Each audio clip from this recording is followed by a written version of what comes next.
chamo Ângela e em nome das professoras Angélica Lira de Araújo, da UEL, e Andréa Lacombe, da UNC e Colégio Manuel Belgrano, damos as boas-vindas e registramos os nossos agradecimentos a todas as pessoas que encaminharam trabalhos para o eixo temático EJE e Sociologia, Desigualdades e Violências na América Latina, Políticas e Práticas Sociais em Tempos de Pandemia. No segundo subeixo, intitulado Juventudes, Movimentos Sociais e Culturais, temos vários trabalhos. O primeiro intitula-se Escola e Bairro em Tempos de Pandemia, Sociabilidades Juvenis na região Gleba-Lindóia. A apresentadora é do mestrado de Sociologia da UEL, Ana Flávia Conrado. O outro trabalho tem por título Políticas Públicas para a Proteção dos Direitos da Criança e do Adolescente. Um diálogo nacional e municipal. A apresentadora é do curso de Ciências Sociais da UEL, Denise Vieira Dias. O próximo trabalho, reflexões acerca da educação das relações étnico-raciais nos espaços de educação não formal. A apresentadora é Laiane do Nascimento Souza, da Universidade Estadual de Londrina. Temos também o trabalho Romarias em Tempos de Pandemia. O caso da Quinta Romaria da Terra e das Águas, da Bacia do Rio Doce, no interior de Minas Gerais, Brasil. O apresentador é o professor Luiz Ernesto Guimarães, da Universidade Estadual de Minas Gerais. O próximo trabalho, Educação para quê? Reflexões sobre a construção e a desconstrução da Lei de Diretrizes e Bases durante os anos de 1996 e 2020. A apresentadora é do curso de especialização em ensino de Sociologia da UEL, Marcela Garcia. O próximo trabalho, Mediatizações e Ativismo. O verão feminista em Intrusos do Espetáculo. A apresentadora é Paloma Rubim, da Universidade Nacional de Vila Maria. E o último trabalho desse subeixo intitula-se As Atividades Remotas no Paraná. Intensificação e precarização do trabalho docente.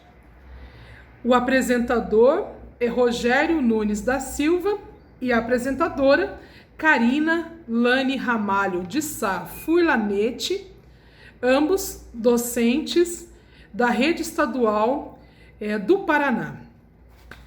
Nossos agradecimentos a todas as pessoas que encaminharam os seus textos para esse eixo temático no quinto GIBA e vamos apreciar os debates.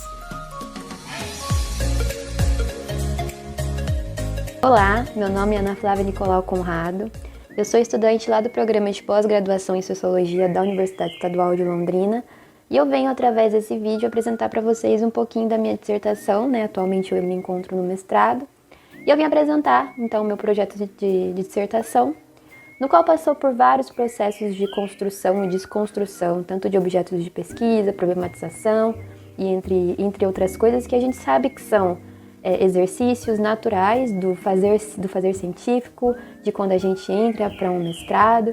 Porém, além desses processos que já são comuns, a gente enfrentou esse ano um momento de pandemia do Covid-19, no qual a gente teve que ser criativo e reformular os nossos processos de investigação, de metodologia, através da nossa própria criatividade científica, de novas maneiras de fazer sociologia. E esse projeto, essa dissertação, se encontra nessa lacuna. O título da minha pesquisa é Escola e Bairro em Tempos de Pandemia, Sociabilidades Juvenis na região Gleba-Lindóia, E o que eu, a pesquisadora, tenho a ver com a região Gleba-Lindóia, porque eu decidi estudar essa região de Londrina e os jovens, né, daqui do ensino médio dessa escola. A escola na qual eu pesquiso se chama Colégio Carlos de Almeida.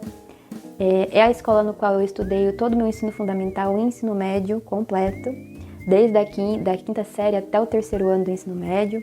Me formei nessa escola e eu decidi estudar essa escola justamente pela intimidade que eu já tinha com essa escola, porque eu queria investigar realmente as relações juvenis, as práticas juvenis dentro do colégio, porém nenhuma das reconstruções de objeto de pesquisa, com as orientações de vários professores, a gente percebeu que para mim conseguir ter uma noção melhor das culturas juvenis, das práticas juvenis culturais e dessas sociabilidades, seria necessário que eu expandisse meu olhar para além da escola.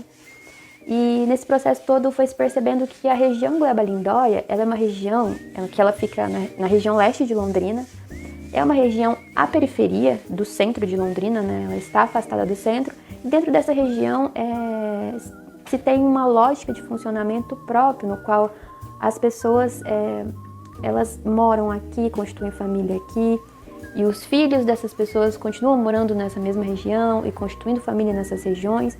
E nessa escola existe todo um processo geracional, filhos estudam, irmãos estudam nesse colégio, os pais das crianças que estão estudando lá já estudaram nesse colégio também.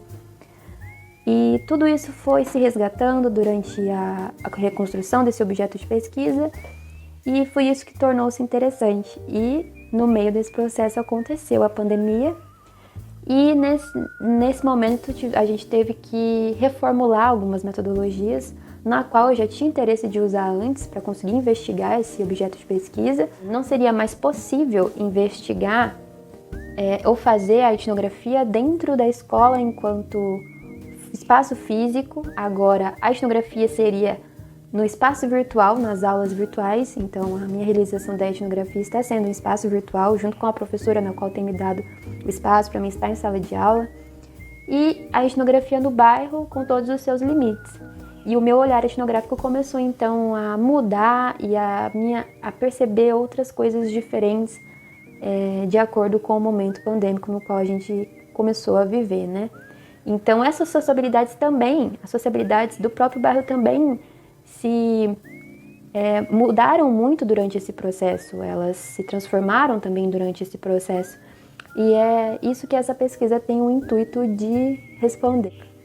Então eu posso dizer também que, além do meu objetivo principal nessa pesquisa, que é registrar todas essas percepções desses jovens do ensino médio, da região Gleba-Lindóia, né, pela observação das suas diferentes práticas, das suas diferentes sociabilidades e etc., os meus objetivos específicos também giram em torno de fazer essa construção sócio-histórica da região Gleba-Lindóia, situando todas as simbologias que existem nessa região, os espaços coletivos também dessa região, espaços de lazer, espaços de centralidade e entre outros.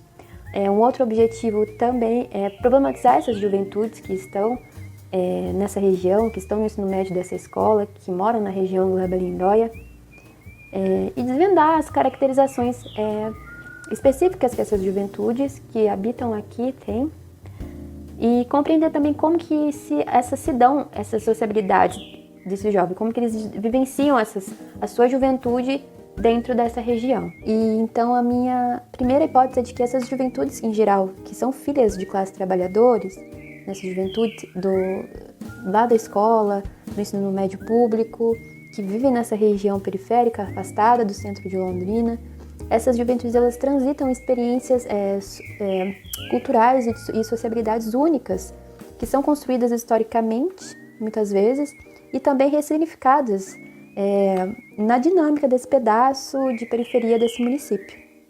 E eu também, além dessa primeira hipótese, a minha segunda hipótese é de que essas juventudes encontram muitas vezes na escola também espaços de expressões muito limitados às suas próprias experiências enquanto juventudes, né?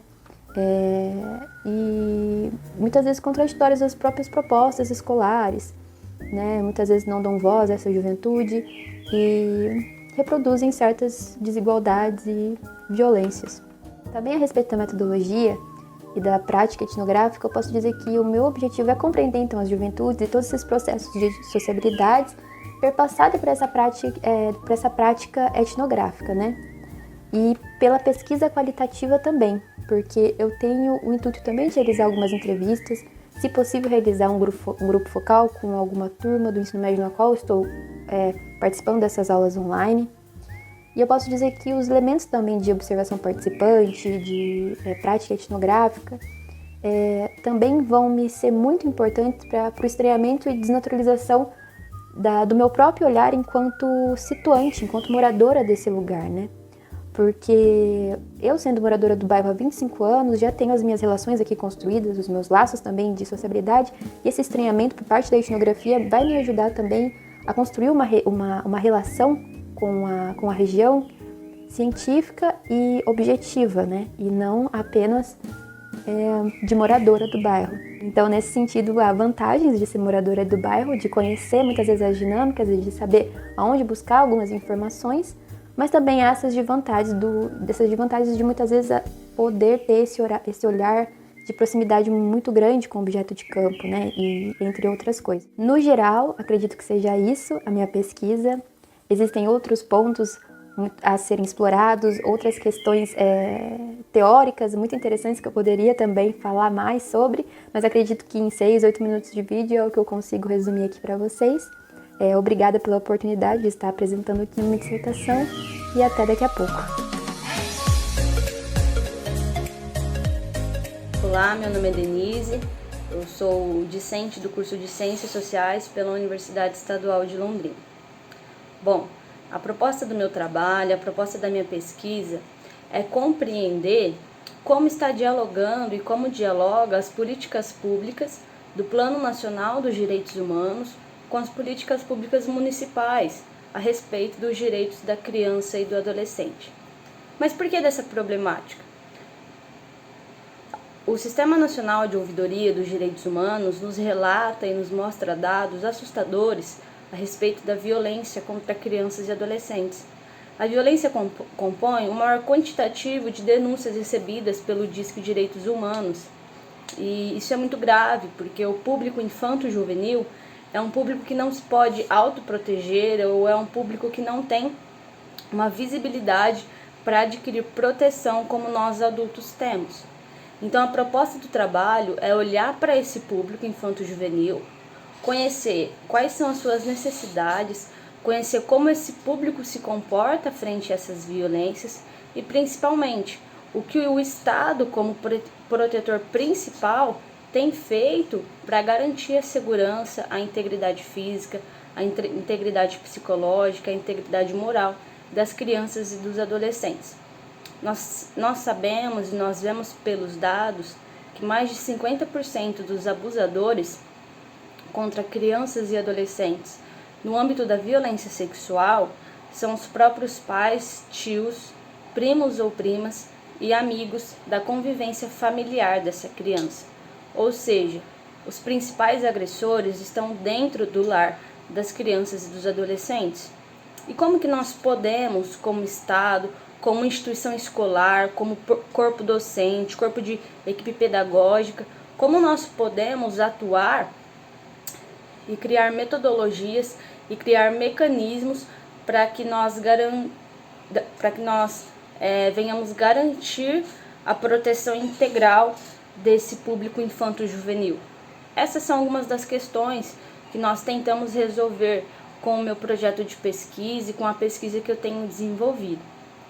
A importância dessa pesquisa é nós pensarmos nas relações sociais entre adulto e criança, entre crianças e crianças, entre crianças e adolescentes e instituições públicas como a escola, como a prefeitura, e compreender como essas relações coincidem ou corroboram para um aumento da violência ou para a diminuição dela.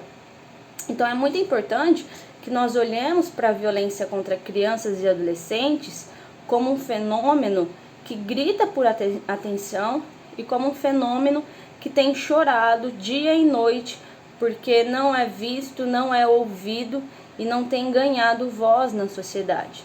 E nós, como professores, como estudantes e como pessoas e sujeitos que temos papéis ativos na sociedade, principalmente em órgãos de debates públicos e políticos, nós precisamos lutar pela causa dos direitos da criança e do adolescente.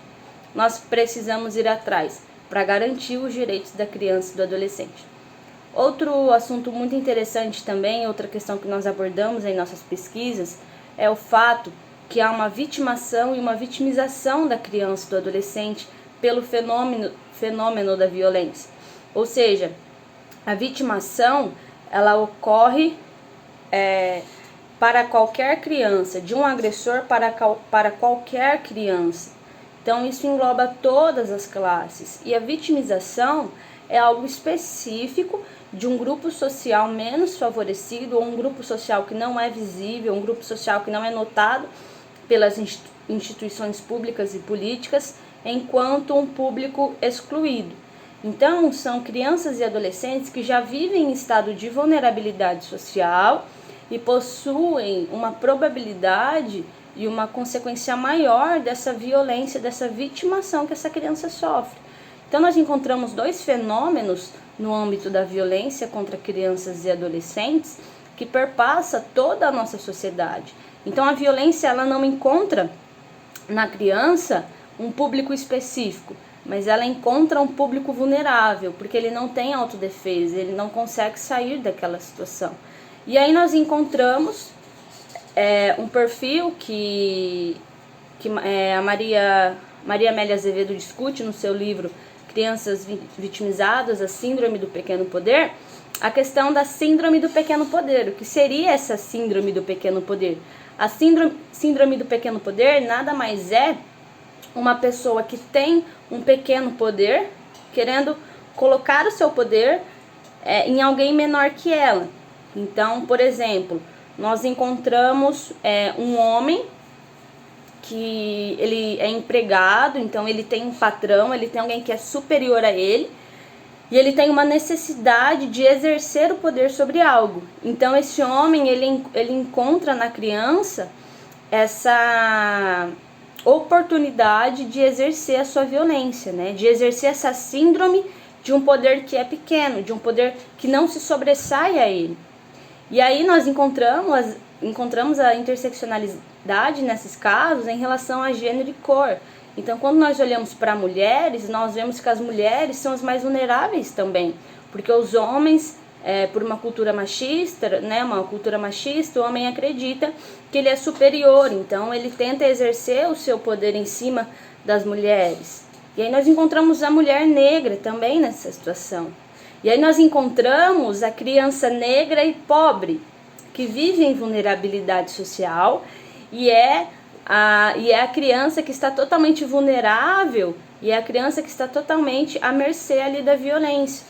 Tanto de um agressor que é da sua casa, que é da sua convivência familiar, quanto de alguém que não é da sua convivência familiar, e é alguém da rua, alguém que você não conhece. Então, crianças e adolescentes vivem em uma espécie de vulnerabilidade social enquanto sujeitos, não apenas enquanto posição de classes, né?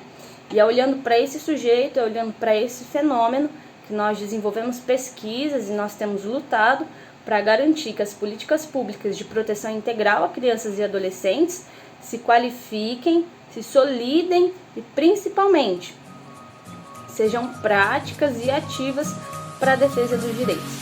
Muito obrigada.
frente al desafío que suponía aplicar las actividades que desarrollamos de forma presencial en el aula durante la cuarentena, ideamos esta página dentro del Moodle de la escuela, dentro del aula virtual de la escuela, en la cual pusimos actividades para desarrollar cuando el estudiante así lo pretende y así quiera, no de modo secuencial, sino un espacio en el que estén actividades en función de cada uno de los 5 ejes de la ESI.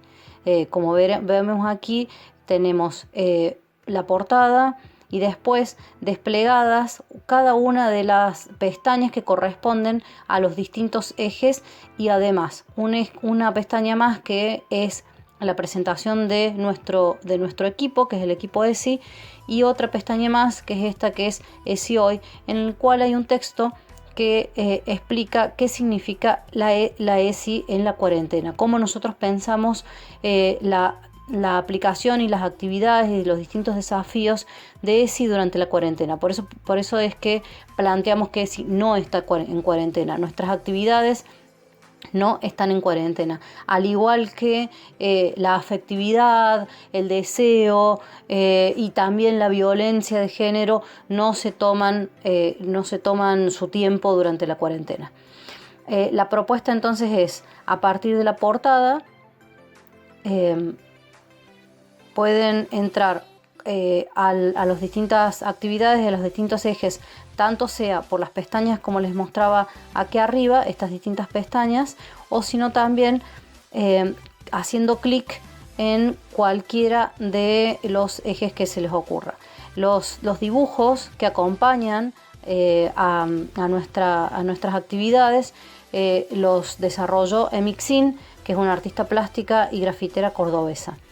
Les voy a mostrar, por ejemplo, algunos de los genialis que creamos para desarrollar las actividades. Aquí tenemos el de valorar la afectividad, que van pasando página por página, en la que está explicado cuál es el eje, cuáles son las preguntas que nos hacemos, qué significa, por qué es importante hablar de afectividad en la educación sexual integral y en la escuela, y luego la actividad propuesta. En este caso es a partir de un poema de la activista trans Susy Shock, que se llama Beso. Proponemos la lectura del poema y luego 2 actividades. Por un lado, el desarrollo de un foro en el que pueden debatir qué significan las distintas estrofas. Tenemos aquí preguntas con propuestas para empezar el debate en ese foro, y posteriormente un documento colaborativo en el que quienes tengan la intención de trabajar este eje puedan aquí agregar a los costados nuevos versos al poema. Esas serían las actividades propuestas particularmente para el eje de afectividad. De todos modos, las actividades fueron desarrolladas en función de los distintos ciclos de la escuela. Para preparatoria, en todos los años y en todos los ciclos esta estructura se repite, pero lo que cambian son las actividades que proponemos para cada uno de los ejes.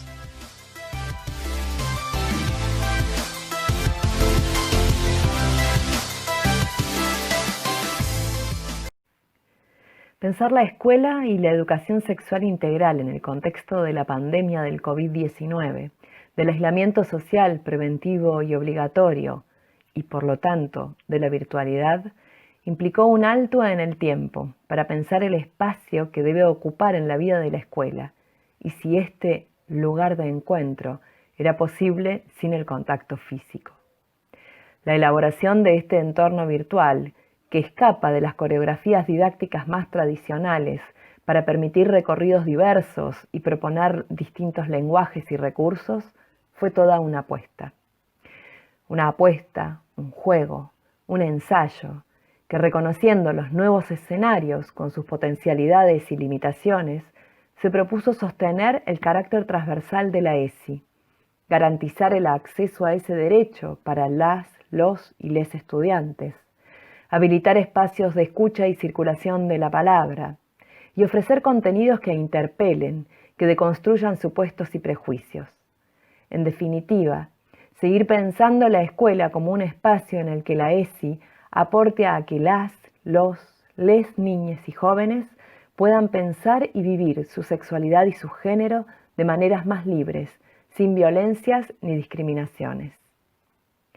A 14 años de sancionada la Ley 26.150 y a 5 de la creación de nuestro equipo, sigue siendo el camino que elegimos recorrer y en el que todos los días seguimos aprendiendo.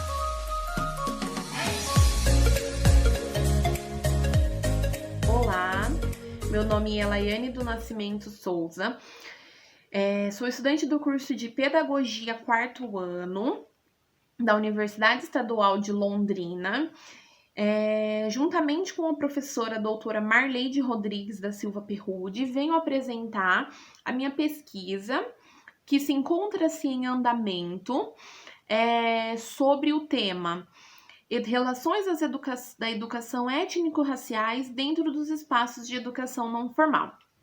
A discussão que é abordada é referente a alguns conceitos, como racismo, raça, etnia, preconceito, estereótipos, que são temas de uma crescente em nossa sociedade, né?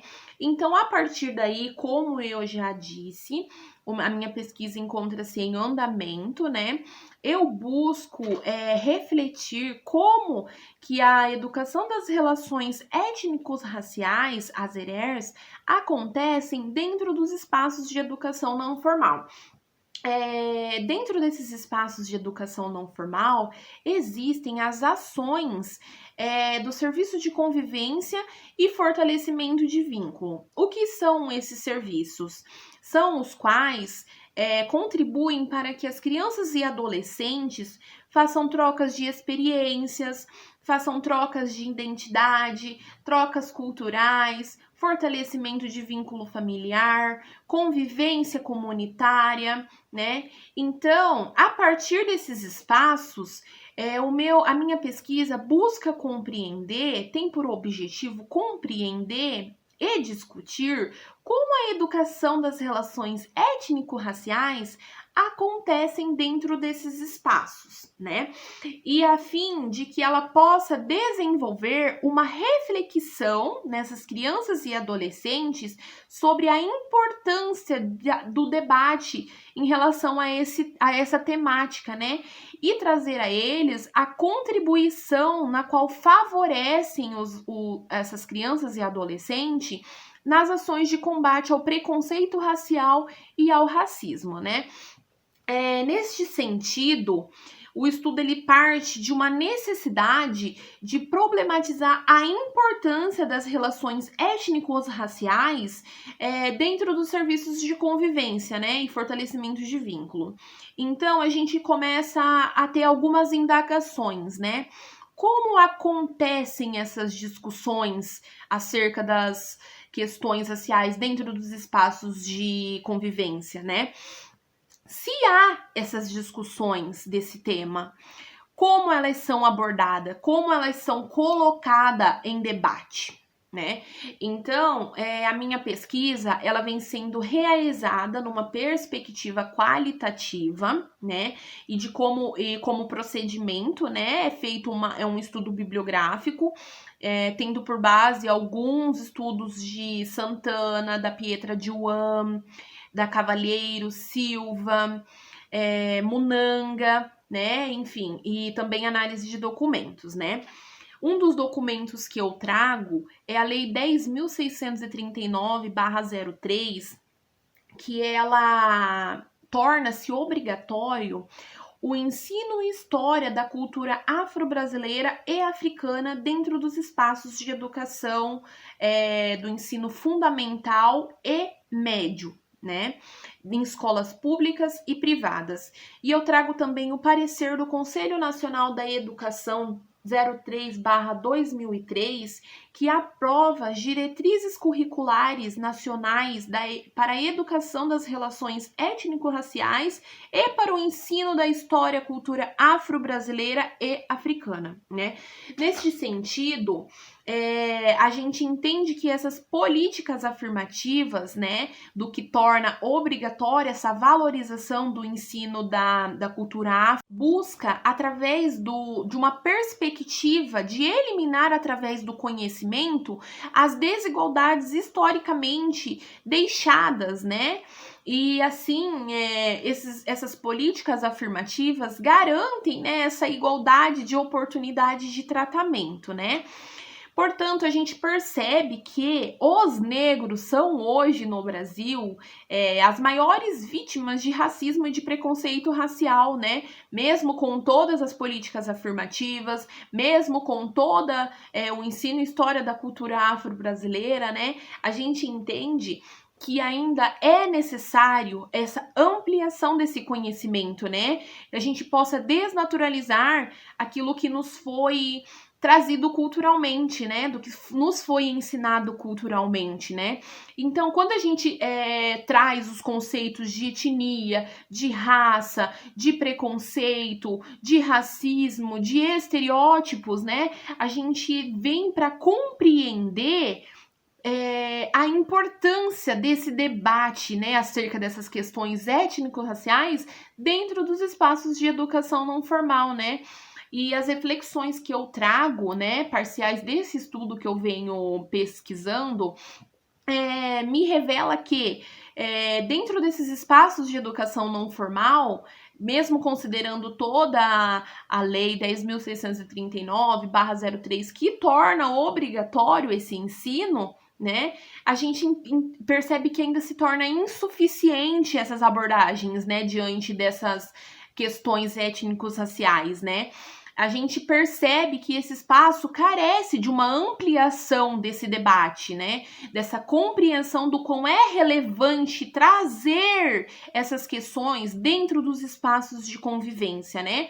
A fim de que promova nessas crianças e adolescentes um debate mais crítico de racismo, de desigualdades, não somente pela obrigatoriedade, né? Mas a gente entende, né, que a sociedade em si torna-se insignificante, né? Mas a partir do momento que a gente começa a abordar essas questões, a gente consegue tratar de ações ao combate do preconceito racial, do racismo, né? Precisamos compreender, né, que existe essa diversidade cultural, né? Que vivemos em um país miscigenado, né? E então a gente precisa compreender que essa opressão destinada à população negra, né, e essa persistência da sociedade em oprimir, né, esse discurso, né, a gente precisa entender que realmente ele não existe e a gente tem que colocar em debate, a gente tem que colocar em reflexão, em argumento, né, e a partir desse momento que aí a gente começa a desnaturalizar conceitos, né? A partir do conhecimento. E o meu trabalho é isso. Eu quero agradecer a todos e muito obrigada pela participação.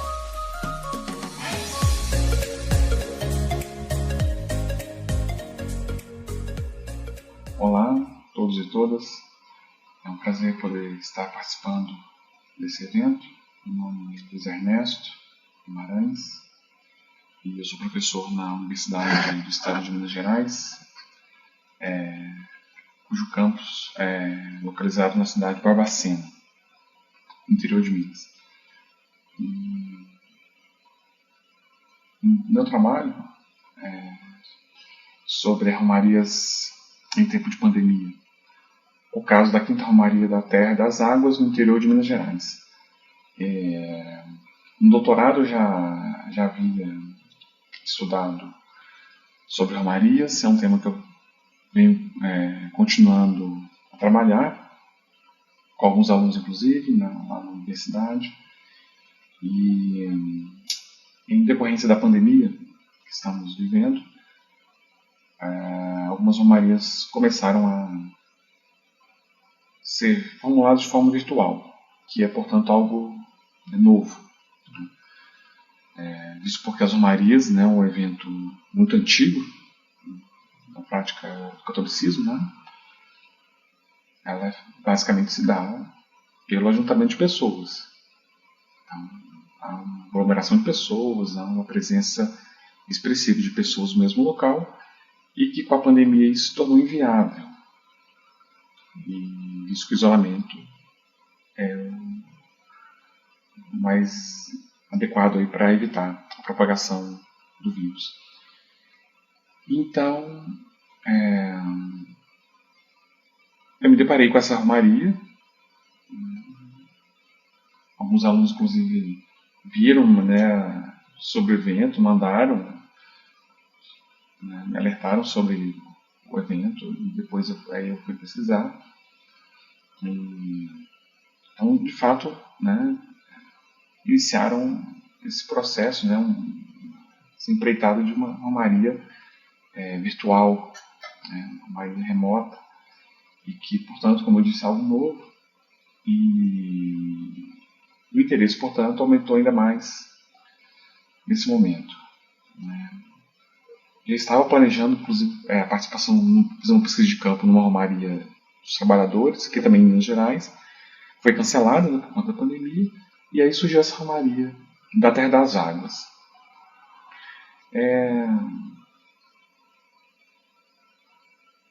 Nas romarias, né, normalmente, e as mais antigas, tem um cunho muito religioso, onde sobressai normalmente um santo ou um lugar sagrado, e onde os fiéis se reúnem e se juntam para refletir sobre esse lugar ou essa pessoa.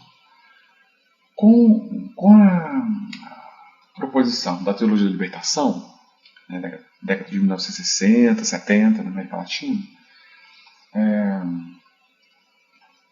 as romarias começam também a receber, algumas, né, romarias começam a receber influência desse movimento, e até então, o que se pensava, né, das práticas a partir de reflexão sobre o lugar ou o santo, isso perde um pouco, isso é deixado um pouco de lado, e passa a ter um outro tipo de reflexão mais social e política.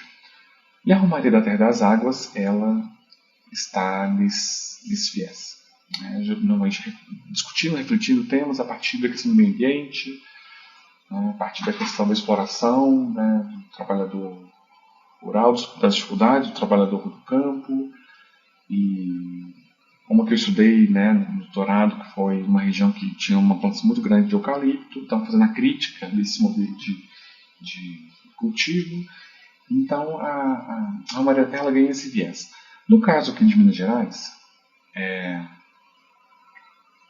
na região do Bacia do Rio Doce, né, onde houve duas grandes tragédias, recentemente em 2015, a de Mariana, onde o Rio Doce, né, recebeu uma quantidade imensa de rejeitos aí da mineração. Em 2019, de Brumadinho, o mesmo problema, morrendo muitas pessoas, inclusive, um dano ambiental irreparável. Então, isso impulsionou, portanto, em Minas Gerais, o surgimento das romarias da terra, que no Brasil elas já são mais antigas. Tem São Paulo, Paraná, por exemplo, tem romarias aí já tem 30 anos, aproximadamente, com essas organizações. Então, em Minas Gerais, ela praticamente começa já um pouco tarde, devido a essas tragédias ambientais. Então, essa romaria ocorreu de forma online, como eu disse, sobretudo nas plataformas do Facebook e do YouTube. A participação, eu acredito que foi até baixa, de em torno de 100 participantes, na que eu acompanhei, que foi no Facebook. E ela teve a participação de umas 3 dioceses da região, da Bacia do Rio Doce, que são de Mariana, Valadares, Caratinga e a Diocese de Itabira, Coronel Fabriciano. Então, devido ao número, né, grande aí, né, de dioceses, né, 3 dioceses organizando a mesma romaria, eu achei um número até pequeno de participantes, pelo menos ao vivo, né? Embora depois as pessoas pudessem acessar os vídeos, né, e acompanhar. Mas então isso me chama a atenção. E foi uma forma, né, de fazer a crítica, continuar na crítica, né, que eles haviam iniciado sobre os desastres ambientais, né, em Minas Gerais, marcar um certo território no âmbito do catolicismo, né, uma discussão mais progressista, uma discussão mais sociopolítica, e que, se não fizesse isso, né, a Romaria já era uma Romaria nova, né, como eu falei, é a 5ª edição. Então, talvez uma tentativa de não deixar isso arrefecer, não deixar isso se perder. Então, eu vejo que, para fechar aqui, né, eu vejo também que foi um desafio. Acho que a gente percebe o campo de outras maneiras, percebe o campo de outras formas, né, um outro paradigma, diferente do que o Malinowski, o Boas iniciaram, né, no século XX, por exemplo. Pensar o campo na internet, nas redes sociais, é um desafio, não impossível, mas que nos faz repensar toda a questão metodológica presente na etnografia, na antropologia. Então, eu agradeço a participação, um abraço a todos e todas. Olá, meu nome é Marcela Montoro Garcia, eu sou formada em licenciatura em Ciências Sociais pela Universidade Estadual de Londrina e atualmente eu faço parte do corpo discente da especialização em ensino de Sociologia, também da UEL. Bom, o título do meu trabalho é Educação para quê? Reflexões acerca da construção e da desconstrução da Lei de Diretrizes e Bases entre os anos de 1996 até 2020. Bom, acho que esse trabalho é um trabalho bastante importante para mim, porque ele tem um pé no que eu quero construir durante minha carreira acadêmica e mais especificamente durante o meu mestrado. Eu também acredito que ele seja um trabalho importante para mim, porque a visão que eu tenho de cientista social é de que a gente tem que reivindicar esse espaço de construção de políticas públicas e porque a gente está à frente de analisar essas políticas e de criticá-las e, enfim, de saber quais os impactos que essas políticas efetivamente têm na vida das pessoas.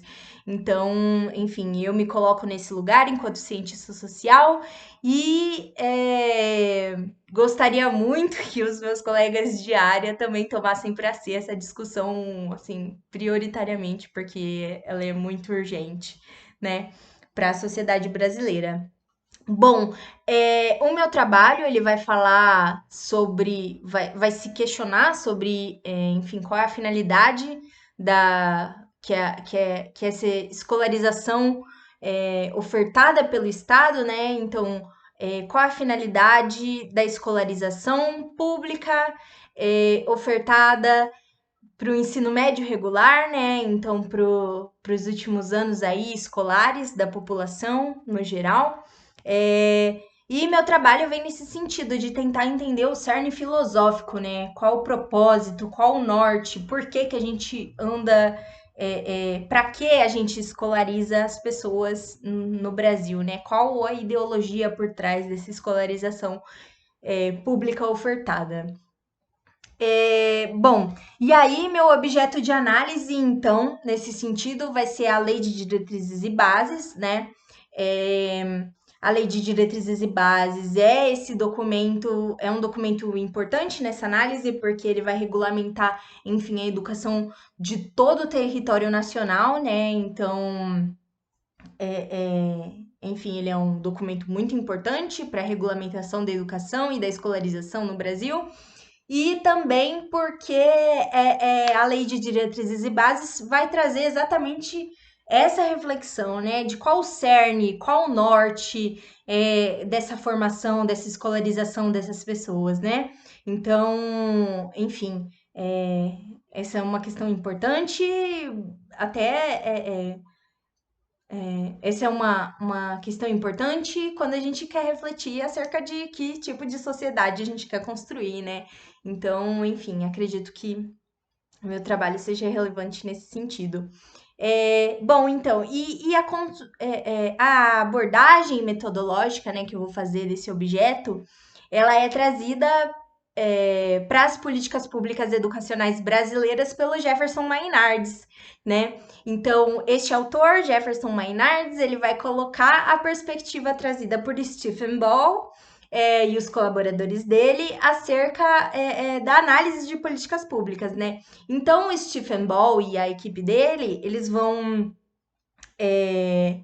teorizar no sentido de defender que as políticas públicas, para ser analisadas, precisam que se analise 3 facetas principais, e essas 3 facetas que conversam entre si nesse processo, né, de estabelecimento de políticas públicas. Bom, então, essas 3 facetas seriam o contexto de influência, a qual aquela política pública está circunscrita, o contexto da produção do texto dessa política, né? Então, o contexto de produção de documentos, e o contexto da política de fato. Então, o contexto da materialidade, né? Da política, da praxis, da vida social e enfim, no que essa política acarreta, né? E quais as influências da vida pública em tudo isso, assim, né?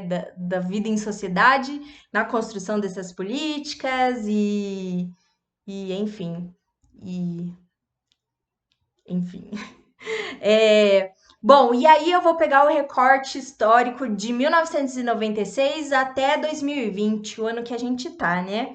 Isso porque, enfim, a LDB, construída em 1996, ela é construída durante o governo do presidente Fernando Henrique Cardoso, né? E existem vários trabalhos que vão analisar essa LDB construída em 96 e vão analisar, trazer que essa LDB tem um caráter neoliberal, né? Então, ela dá essa finalidade da educação para a construção de uma sociedade neoliberal, né, brasileira. E aí há um recorte, né, histórico no ano de 2003, em que elege-se o presidente Lula, né? E, enfim, eu vou pegar esse bloco, né, dos governos ditos progressistas, né?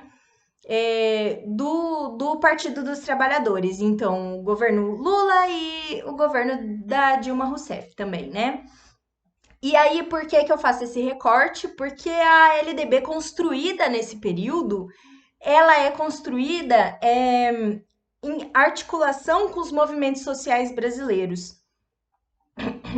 Então, há um avanço muito significativo no âmbito dos direitos humanos nesse sentido, de que agora uma regulamentação foi feita calcada em algumas das reivindicações trazidas por movimentos sociais, né? Então, nesse sentido, a gente coloca esses governos no âmbito progressista, né?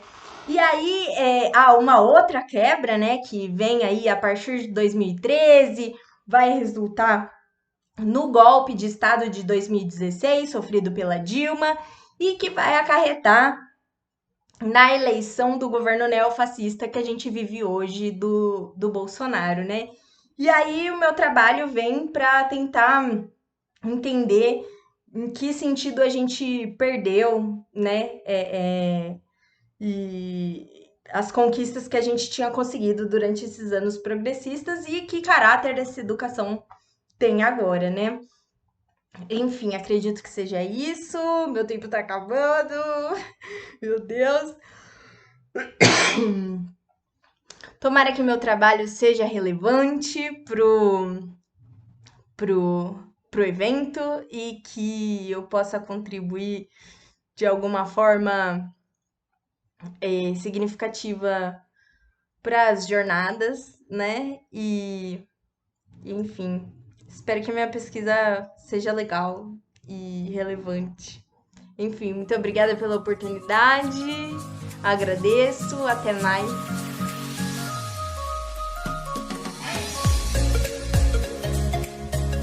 Muchísimas gracias por la invitación a participar en este espacio. Yo les vengo a compartir brevemente el proceso de investigación de lo que fue mi tesis final, mi trabajo final de grado de la licenciatura en Sociología de la Universidad de Villa María, en donde analizo los procesos de articulación entre las mediatizaciones masivas y el activismo feminista en Argentina. Centro el corpus de análisis en las emisiones del programa Intrusos en el Espectáculo en lo que se llamó el Verano Feminista de 2018, es decir, desde el 1 de enero al 20 de marzo de ese año. Estoy grabando con el celular, espero que se escuche bien porque por la compu no funciona. Primero, comentar que si bien existen diversos feminismos y se puede hablar de los feminismos, también podemos decir que el feminismo es un movimiento social porque aúna todas estas diversas heterogeneidades, es complejo, es dinámico, pero se aglutina en torno a luchas y a un reconocimiento común, un reconocimiento identitario, que es el de ser feminista y antipatriarcal. Por esto la teoría de los movimientos sociales además implica hablar de un conflicto permanente en la sociedad que es inherente, digamos, y que hay luchas que son sostenidas en el tiempo aunque tengan estos momentos de visibilidad o de latencia. Estos momentos de visibilidad mediática, como el que analizamos aquí, incluye e implica una precondición de lucha y de construcción histórica colectiva. Bien, en enero de 2018 confluyen distintas narrativas de polémicas de espectáculo de la farándula argentina que se relacionan y refieren a las luchas del movimiento feminista argentino y global. Se producen intercambios interesantes entre celebrities y activistas que no pertenecen a los medios de comunicación tradicionales. En un móvil de intrusos es como un momento de arranque nativo, digamos, que el campo delimita. Le preguntan a Araceli González si ella se considera feminista después de haber criticado a Cacho Castaña por unos dichos fuertemente machistas, y ella responde que si bien respeta mucho el feminismo, ella no es feminista porque tiene un marido y un hijo varón al que quiere mucho y respeta también a los hombres, dando a entender de que el feminismo es un movimiento social en contra de los varones. Malena Pichot, que es activista pero también es guionista y actriz, le contesta por Twitter que Araceli sí es feminista, pero también es un poco imbécil. Este intercambio tiene gran repercusión y en Intrusos en el Espectáculo toman este intercambio, pero lo interesante es que no lo hacen desde una lógica de chimentos que se correspondería con el formato, sino que invitan activistas al piso, es decir, que dedican la totalidad de emisiones enteras en el verano, que es un momento muy fértil para los chimentos, dedican programas enteros a debatir sobre feminismo como práctica transformadora. Y además con una notable aceptabilidad, digamos. Se tratan temas que reivindican la lucha feminista y con las terminologías propias del movimiento, lo cual no es menor, es decir, aborto legal, género, sexualidades, cupo trans, consentimiento, acoso, violencia de género. Esto es en 2018, donde ya el feminismo tiene una gran adscripción mediática, después del Ni Una Menos, pero es antes de la famosa marea verde y las vigilias fuera del Congreso. De hecho, en ese momento cortamos el análisis. Y es antes también de la denuncia de Telma Fardín a Juan D'Artes, por ejemplo, como para volver a traerlo al campo mediático. Nos paramos desde los trabajos de Pierre Bourdieu sobre la televisión para entender que la televisión posee la capacidad de producir un efecto de realidad gracias al soporte audiovisual y la difusión y la presencia cotidiana. Es decir, que puede mostrar y hacer creer lo que muestra. Este efecto tiene un poder de evocación que es inherentemente político y es capaz de provocar fenómenos de movilización o de desmovilización social. Entonces, entender que los programas de chimentos que parecen banales o apolíticos son instrumentos que construyen la realidad y producen categorías con las que comprenden el mundo y a nivel masivo estructuran disposiciones y prácticas políticas. Entenderlos como un espacio de disputa por la hegemonía del discurso como producción del sentido común en un sentido gramsciano. Bien, para entrar al campo analizamos 58 emisiones de 2 horas cada una y nos detenemos en las invitadas primero y después en los núcleos discursivos tematizados como feministas. Las invitadas en este periodo, que el programa caracteriza como feministas, son invitadas más allá de alguna situación puntual o personal para debatir sobre feminismo, sobre los conceptos, las prácticas y las construcciones históricas. Las dividimos en un juego entre feministas famosas y famosas feministas, en donde estas feministas famosas son activistas con experiencias en los medios de comunicación masivos y mucha presencia en las plataformas de redes sociales, que son invitadas y son consultadas en su rol como expertas. Las famosas feministas, por otro lado, son celebrities, habituales de intrusos en el espectáculo, que se autodefinen como feministas. Y acá la primera conclusión que podemos ir esbozando es que estos relatos que hacen las celebrities se refieren a situaciones privadas en donde los ejercicios de violencia machista son particulares, específicos, tienen nombres propios. Y las militantes le otorgan a ese relato la proyección histórica, la proyección estructural y sistemática que implica la desigualdad del poder patriarcal. Es decir, que se da como una alianza coyuntural entre activistas y actrices que impulsan y exigen un tratamiento favorable del feminismo en los medios de comunicación tradicionales. Además, encontramos 3 demandas donde pudimos ir aglutinando todos los discursos de ese momento: aborto, sexualidades y consentimiento. Aborto es interesante porque la producción lo trata sin que en ese momento se haya confirmado el tratamiento en la Cámara de Diputados del proyecto de interrupción legal del embarazo que impulsa la campaña nacional por el aborto legal, seguro y gratuito.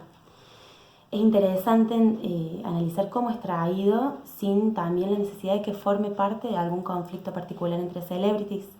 Y la postura del programa es clara y está a favor de la despenalización del aborto.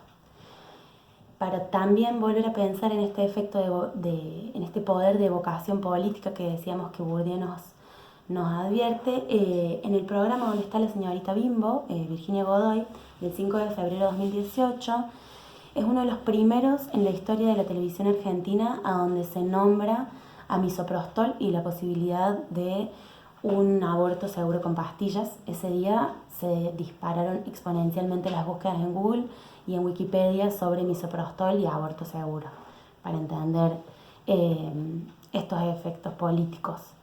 Y los problemas sobre consentimiento son la mayoría. El gran eje son las denuncias hacia varones por dichos machistas, por prácticas de acoso o abuso sexual. Y también es importante analizar cómo se utilizan estos casos porque tienen todos los condimentos necesarios para este formato. Tienen lo primero principal, la primicia, famosos involucrados, desde víctima, victimario, posibles testigos, discursos que pueden desentrañarse en tiempo televisivo, posible introducción de expertos y gran repercusión en las redes sociales. Para cerrar, para volver a traer algunos conceptos, esta relación entre movimientos sociales y medios de comunicación masivos, entre feminismo y televisión, es una disputa por los límites de la hegemonía del discurso en la reproducción del sentido común, y así debería ser leído. Esta investigación particular es una descripción profunda de un momento de visibilidad, pero que implica una identidad y una acción colectiva preconstruidas, como una precondición histórica. El feminismo busca y construye momentos de permeabilidad de sus demandas en el espacio mediático, y acá vemos el resultado de cómo las activistas históricas lograron instalar debates y consignas. Es decir, que toman estos espacios y es en esta alianza momentánea, coyuntural de celebrities y activistas, unas con la experiencia propia dentro del campo televisivo y otras con la proyección histórica y sistémica, que legitiman la existencia por un tratamiento favorable del feminismo en los medios de comunicación y de sus demandas. De todas maneras, sí entender que se mantiene dentro de los mecanismos de espectacularización. La retórica del espectáculo domina la producción televisiva, pero abre también estos espacios, posibilidades, grietas, en donde pueden plantearse discursos críticos como estrategias y medios para fortalecer acciones colectivas transformadoras. Bueno, eso es todo. Me hubiera gustado mucho estar presente para debatir estos temas. Esto, como les conté, era parte de mi trabajo final de grado y quizás ahora algunas posiciones han ido variando o se ha ido desenvolviendo todo distinto, así que siempre es interesante los debates que se van dando en persona, pero bueno, aguardo muchísimo el resto de la mesa y un saludo a todos.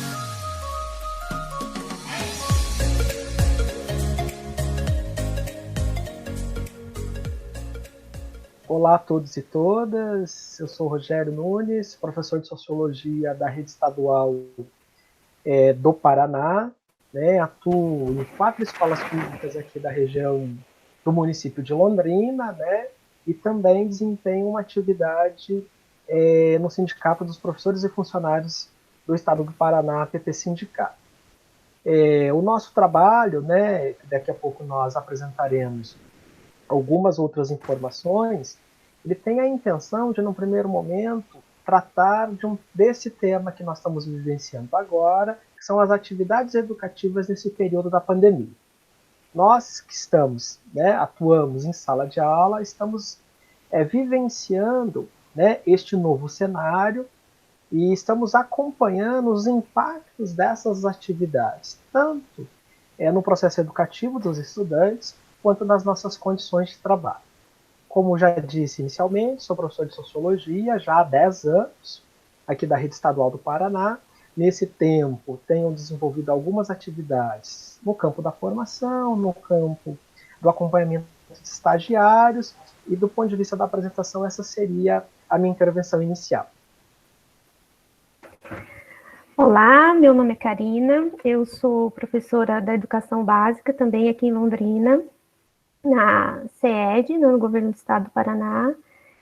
Atuo na disciplina de Ciências da Natureza, trabalho também com pesquisas na área de precarização do trabalho, formação de professores, e junto com o professor Rogério participei desse trabalho de levantamento das condições neste momento particular de pandemia.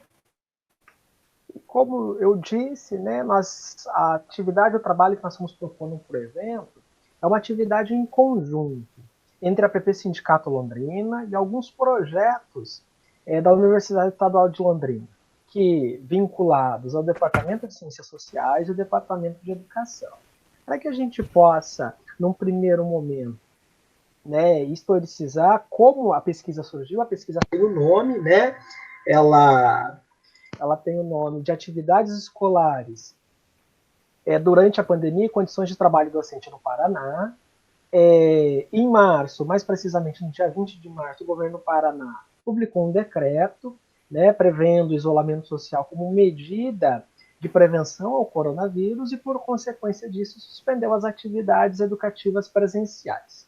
Na sequência, em abril, os órgãos que regulam a educação no Estado autorizaram a possibilidade de atividades educativas no formato remoto, por meio de 2 documentos, né, a deliberação do Conselho Estadual 01/2020 e a Secretaria de Educação e do Esporte e a SED publicou a resolução que mais ou menos prevê as diretrizes para as atividades remotas. Nesse contexto, desde então, o desenvolvimento dessas atividades tem gerado a reflexão e a preocupação de diversos setores da sociedade paranense que atuam na educação pública. Diante desse novo cenário de atividades remotas, surgiu a intenção e a proposta de desenvolver a presente pesquisa, né, para ver como os estudantes estavam vivenciando esse novo cenário e quais os impactos dessa nova realidade de trabalho para os professores e professoras.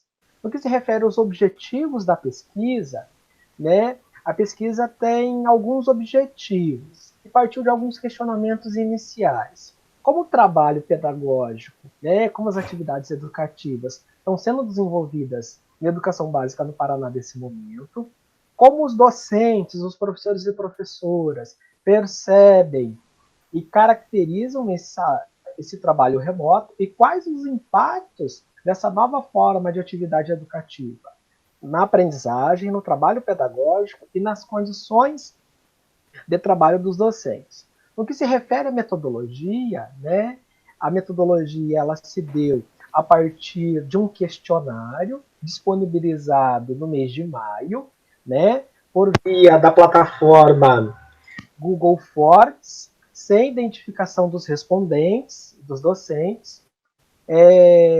E essa modalidade de questionário, na modalidade survey, ela teve como a participação de 596 professores de todo o estado do Paraná. Bom, um pouco dos resultados que nós obtivemos com essa pesquisa, né, uma pesquisa que teve uma participação significativa de professores. Nós tínhamos algumas hipóteses, né, por conta da nossa experiência como docentes da educação básica, a respeito do encaminhamento de como está o contexto dessas aulas remotas, né. A pesquisa, ela confirmou, os resultados confirmaram principalmente 3 hipóteses que nós havíamos levantado. A primeira é que houve uma ausência de formação continuada para trabalhar de forma remota. O modelo, o formato foi proposto com muito pouco diálogo, diga-se de passagem, e com muito pouca formação, né, para que os professores pudessem assumir e conseguir trabalhar com as novas exigências, novas plataformas, né. Houve também uma imposição de uma jornada superior ao que é previsto por lei. Houve uma intensificação do trabalho. A intensificação do trabalho foi uma das questões importantes que era hipótese para esse trabalho, né, de que haveria essa intensificação, e ela de fato se confirmou. Os participantes da pesquisa, em suas respostas, demonstraram que houve um acréscimo de jornada de trabalho, acarretando muitas questões negativas num contexto que nós já sabemos bastante precarizado o trabalho docente. E também, por último, por fim, uma terceira hipótese que se confirmou é que, apesar dessa intensificação do trabalho, apesar dessa questão precarizada, né, que se agrava nesse momento de aulas remotas, nós não temos esse número de trabalho a mais, essa quantidade de trabalho a mais revertido em participação dos estudantes, por conta de questões sociais muito evidentes, né, de próprio acesso aos recursos tecnológicos. Então, nós temos uma baixa adesão dos estudantes de educação básica, por condições de não conseguir, por condições de falta de condições materiais mesmo. Então, essas eram hipóteses que nós havíamos levantado antes de fazer a pesquisa e que se confirmaram de forma bastante preocupante. E por fim, né, acho que cabe destacar de forma bem direta que a pesquisa, além dos resultados já apresentados, ela desempenha outros 2 papéis importantes. Primeiro, de possibilitar à sociedade paranaense e a educação básica refletir e tematizar esse tema importante da educação no período da pandemia, e ela tem servido de alicerce para as atividades que, no caso, a PP Sindicato, o Núcleo Sindical de Londrina, tem encaminhado às autoridades, tanto o Ministério Público, quanto algumas intervenções em outros espaços que lidam com a educação. Eu acho que essas eram as informações que a gente tinha a trazer do nosso trabalho e agradecemos pela oportunidade. Muito obrigada pela oportunidade de compartilhar.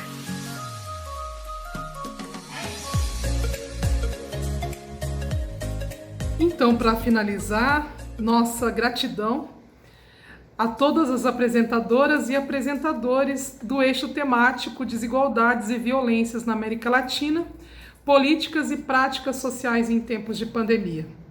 Excelentes trabalhos que depois poderão ser lidos nos anais do Quinto Giba.